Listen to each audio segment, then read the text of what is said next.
कि जो ट्राइबल समाज क्रिश्चियन धर्म अपना लिया उनको एसटी के सूची से बाहर किया जाए। ये तमाम सवाल के लिए आपको अधिकृत किया गया होगा, मैं जानता हूँ, क्योंकि जो कौन अधिकृत करेगा हमको? बीजेपी से नहीं, मेरा भी सुन लीजिए। जब बीजेपी से सवाल कीजिए तो आपको कहा जाता है कांग्रेस की ओर से भेजा गया है, कांग्रेस से सवाल कीजिए तो कहेगा बीजेपी से भेजा गया। तो ये आप लोग का बड़प्पन है दिल का, हमको कोई आपत्ति नहीं। भाग्यशाली व्यक्ति हैं।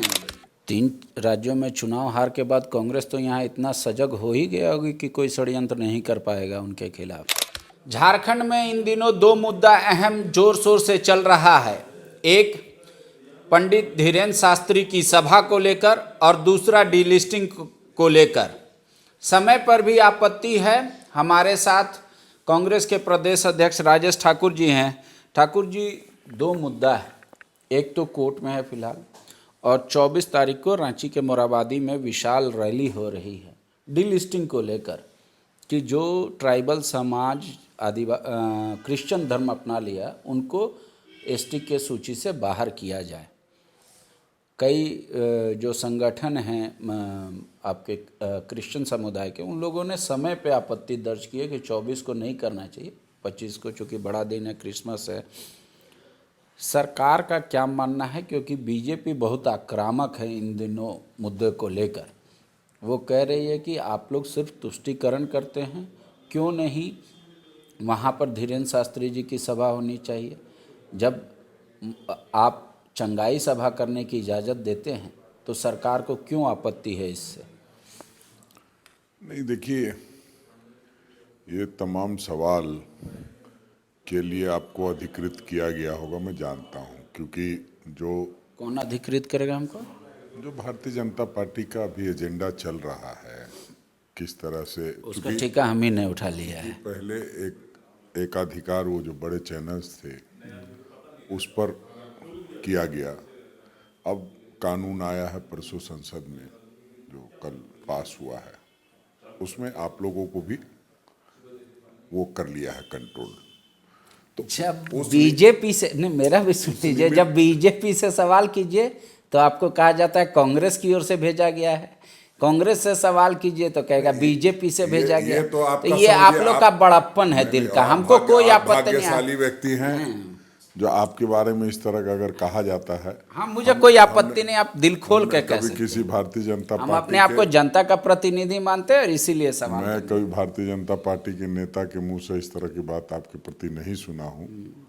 अभी एक एजेंडा चल रहा है, वो मैं बता रहा था आपको, और उनको नहीं, वो सभी लोगों के लिए एजेंडा आया है कि देखो भैया, इस फोल्डर में काम करना है और ऐसे करना है, नहीं तो तुम्हारी दुकान बंद कर दी जाएगी। अच्छा, ये किसने कहा है?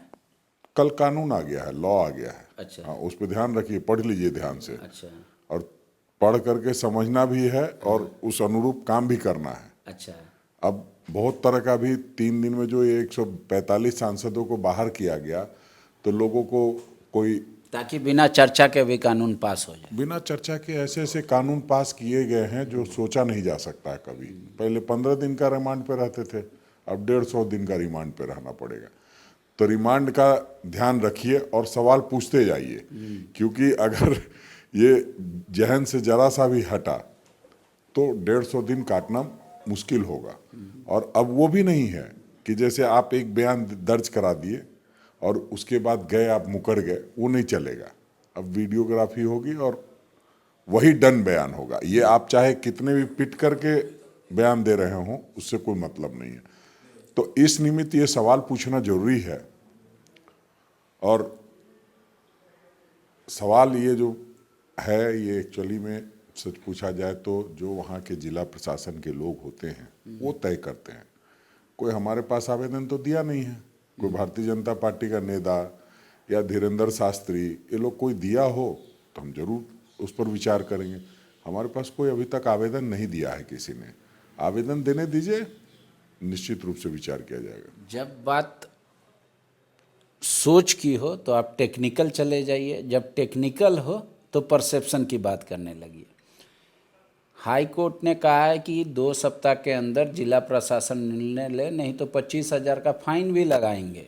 और ये किसी भी धर्म को अपना प्रचार प्रसार करना या सत्संग करने की पूरी आज़ादी है, फिर जिला प्रशासन ऐसा क्यों कर रही है?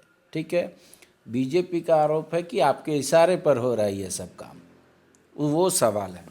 हाईकोर्ट ने ये नहीं ना कहा है कि हमसे सवाल पूछने के लिए। नहीं, बिल्कुल नहीं। ये भारतीय जनता पार्टी के सवाल का जवाब देने थोड़ी बैठे, हम जनता के सवालों का जवाब देंगे। विपक्ष का सवाल का जवाब तो देना ही चाहिए, सत्ता पक्ष को दायित्व भी बनता है। नहीं तो ये तो गृह मंत्री भी दे सकते थे सवाल का जवाब कि वो सिम्हा ने जो घुसाया छात्र छात्राओं को, उसके लिए तो जवाब दे सकते थे। उसके लिए उन्होंने 145 सांसदों को बाहर कर दिया। तो आप बोलिए कि कांग्रेस का भी अब भाजपाईकरण हो रहा है, जो भाजपा करेगी वही कांग्रेस करेगी, कांग्रेस जो करेगी वही भाजपा करेगी। हल्की बातों का के ऊपर बयान देना लाजमी नहीं है, हर चीज के लिए आरोप लगाना लाजमी नहीं है। अब घबराहट में, बेचैनी में इस तरह की हरकत लोग करते हैं। ठीक है, डिलिस्टिंग वाला जो शास्त्री का भारतीय जनता पार्टी से क्या मतलब है? नहीं, वो करे सनातन धर्म के खिलाफ है आपका ये रोग। अरे सनातन धर्म वही जानते हैं क्या? सनातन धर्म, हम लोग सनातन धर्म नहीं जानते हैं क्या?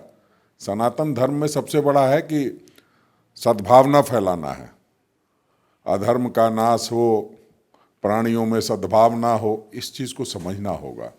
वो समझ से इनके पड़े है और ये सिर्फ और सिर्फ उसको विद्वेष फैला करके उसका राजनीतिक ध्रुवीकरण करके उसका फ़ायदा उठाना चाहते हैं, इसलिए ये सवाल पूछते हैं और आप लोग उनके एजेंडे को आगे बढ़ाते हैं जो हम चाहते नहीं बढ़े। ठीक है, डिलिस्टिंग वाला मुद्दा बहुत ज़ोर शोर से उठ रहा है। यही सिस्टम अपनाया गया और छत्तीसगढ़ में आपकी सरकार नहीं आ पाई। झारखंड में भी 24 तारीख को रांची के मोराबादी मैदान में एक बड़ा रैली होने वाला है डिलिस्टिंग को लेकर। कांग्रेस का क्या मानना है? क्योंकि आपकी सरकार ने यहाँ पे सरना धर्म कोड की मांग की है और इस बीच ये नया एक प्रकरण उभर के आया। 5 साल डबल इंजन की सरकार थी, तब क्या कर रहे थे? इसका जवाब यही है। 5 साल जब डबल इंजन की सरकार थी तब ये लोग क्या कर रहे थे? बाबूलाल मरांडी जी की भारतीय जनता पार्टी में आने का इंतजार कर रहे थे कि आएंगे तो विद्वेष तो ये फैलाएंगे। बीजेपी का आयोजन नहीं है। नहीं, वो किसका आयोजन है? सब बीजेपी का प्रायोजित आयोजन चलते रहते हैं इस तरह के। इससे कोई फर्क पड़ता है? नहीं, देखिए, लोगों की अपनी अपनी भावना से अपने अपने लोगों को अवगत कराना है, वो कराते रहें, उसमें कहाँ के कोई फर्क करने की बात नहीं है। सब लोग अपनी भावना से तो अवगत करा ही सकते हैं सरकार को, वो कराएंगे, लेकिन इसके पीछे कोई षड्यंत्र होगा वो ठीक नहीं है। षड्यंत्र की बू आती है, इसलिए और कोई बात नहीं। बिल्कुल सभी लोगों को अपनी अपनी भावनाओं से अवगत समय समय पर सरकार को कराते रहना चाहिए। 3 राज्यों में चुनाव हार के बाद कांग्रेस तो यहाँ इतना सजग हो ही गया होगी कि कोई षड्यंत्र नहीं कर पाएगा उनके खिलाफ। नहीं, देखिए, आप 3 राज्यों के हार की बात करते हैं, आप 3 राज्यों की जीत की बात नहीं कर सकते हैं, इसलिए मैं पुराना हो गया। नहीं, पुराना नहीं है। उस समय भी बीजेपी से सवाल किए गए थे कि कर्नाटक में बजरंगबली, सब नया है। तेलंगाना अभी जीते हैं ना, उसके चर्चा क्यों नहीं करते? वो तो माना ही जा रहा था आपकी जीत हो रही है। आप अगर इस तरह से कहेंगे कि एक जगह आप जीते हैं, 3 जगह हारे हैं, तो मुझे लगेगा कि आप न्यायपूर्ण बात कर रहे हैं। लेकिन जब आप बोलेंगे कि 3 जगह के हार के बाद हम तो एक जगह जीते भी हैं और थंपिंग मेजोरिटी आई है, उससे भी तो बहुत कुछ सीखा होगा। उसी से सीख रहे हैं तेलंगाना से। शुक्रिया। कॉन्फिडेंस लेवल हाई है, हालांकि चुनाव परिणाम किसके पक्ष में होगा ये कहना मुश्किल है, क्योंकि इनसे पहले जो सत्ता में थे उनका भी कॉन्फिडेंस लेवल बहुत हाई था, लेकिन परिणाम उसके ठीक विपरीत हुआ। जनता को फैसला करना है कि कौन उनके हित की काम कर रहा है और कौन उनके सिर्फ हित की बात कर रहा है। शुक्रिया। TheFollowUp.in. Like, share, and subscribe.